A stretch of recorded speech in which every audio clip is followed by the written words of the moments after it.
பிரியமானவர்களே, ஆண்டவரும் அருமை ரட்சகருமா இருக்கிற இயேசு கிறிஸ்துவின் இனிய நாமத்தினாலே மற்றொரு நல்ல காலை பொழுதிலே உங்களை சந்திப்பதிலே நான் அதிகமாக மகிழ்ச்சி அடைகிறேன். இந்த நாள் முழுவதுமாக நீங்கள் செய்கிற எல்லா காரியத்திலையும் கர்த்தருடைய கரம் உங்களோடு கூட இருந்து உங்களை நடத்துவதாக. ஆதியாகமம் 4ஆம் அதிகாரம் 5ஆம் வசனம் இப்படியாக சொல்லுகிறது. 4ஆம் அதிகாரம் 16ஆம் வசனம் இப்படியாக சொல்லுகிறது. காயின் கர்த்தருடைய சந்நிதியிலிருந்து விலகினான் என்று சொல்லி அந்த வார்த்தை சொல்லுகிறது.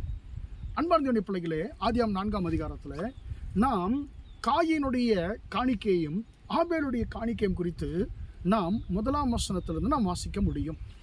அன்பார்ந்த பிள்ளைகளே, இப்போ ஏன் காயின் கர்த்தருடைய சந்நிதியை விட்டு விலகினான் என்று சொல்லி நாம் தியானிக்க வேண்டும். எதற்காக காயின் கர்த்தருக்கு தூரமானான் என்று சொல்லி நாம் தியானிக்க வேண்டும். எதற்காக என்று சொன்னால் நமக்கு தெரியும், காயினும் ஆபேலும் கர்த்தருக்கு காணிக்கை கொண்டு வருகிறார்கள். இதில் காணிக்கை கொண்டு வர வேண்டும் ஆண்டவருக்கு என்று சொல்லி முதல்ல சிந்தை உடையவன் யாருக்கு வந்தது என்று சொன்னால் காயினுக்கு தான் வந்தது. அன்பான தேவனுடைய பிள்ளைகளே, அண்ணனுக்கு தான் வந்தது.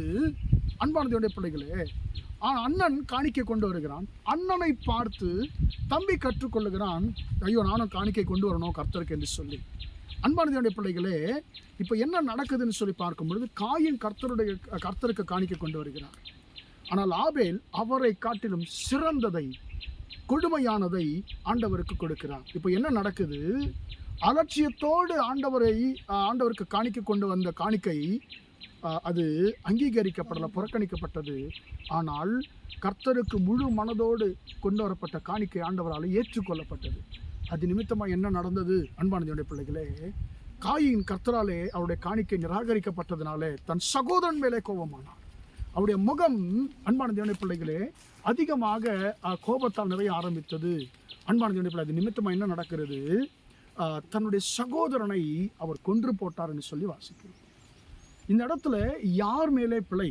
காயின் மேலே பிழையா இல்லை ஆபேல் மேலே பிழையா என்று சொல்லி நாம் பார்க்கும் பொழுது, காயின் கர்த்தருக்கு காணிக்கை கொண்டு வரும் என்ற சிந்தை முதலாவதாக ஏற்பட்டது அவனுக்கு தான்.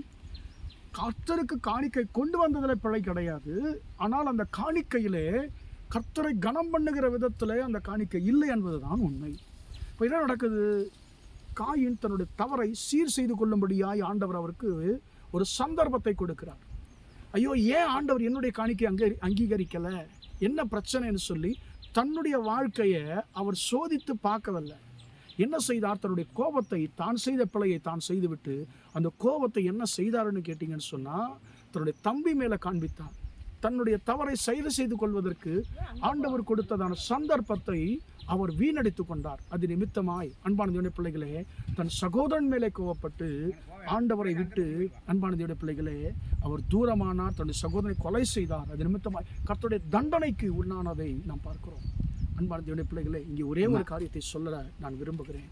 கர்த்தர் நம்முடைய தவறுகளை சரி செய்து கொள்வதற்கு பல சந்தர்ப்பங்களை கொடுக்கிறார்.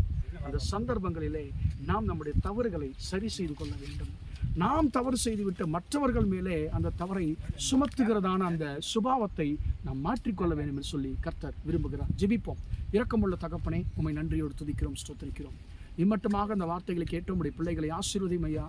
ஆண்டவரே, காயினுக்கு அவருடைய தவறை சரி செய்து கொள்ளும்படியான ஆண்டவரே வாய்ப்பு நீர் கொடுத்தும் ஆண்டவரே அதை அவர் உணரலை, ஆண்டவரே நிராகரித்தார். ஆண்டவரே அப்பா, தான் செய்த தவறுக்கு ஆண்டவரே மற்றொரு மேலே குறை கூறினார். அது நிமித்தமாய் ஆண்டவரே அவர் உமக்கு தூரமானார் என்று சொல்லி நாங்கள் வாசிக்கிறோம். அதுபோல தகப்பனே, ஆண்டவரே எங்கள் தவறுகளை நாங்கள் சரி செய்து கொள்வதற்குரிய கிருபை ஆண்டவரே எங்களுக்கு தாங்க. ஆண்டவரே உம்முடைய சமூகத்தை விட்டு நாங்கள் விலகாதபடிக்கு நீங்கள் உதவி செய்யுங்க. இயேசுவின் நாமத்தினாலே எங்கள் சகோதர சகோதரிகள் செய்கிற எல்லா காரியத்தையும் ஆண்டவரே இந்த நாள் முழுவதுமாய் நீரே இருந்து நடத்தும் என்று இயேசுவின் நாமத்தில் ஒப்புக் கொடுத்து ஜெபிக்கிறேன், ஜீவனுள்ள நல்ல பிதா.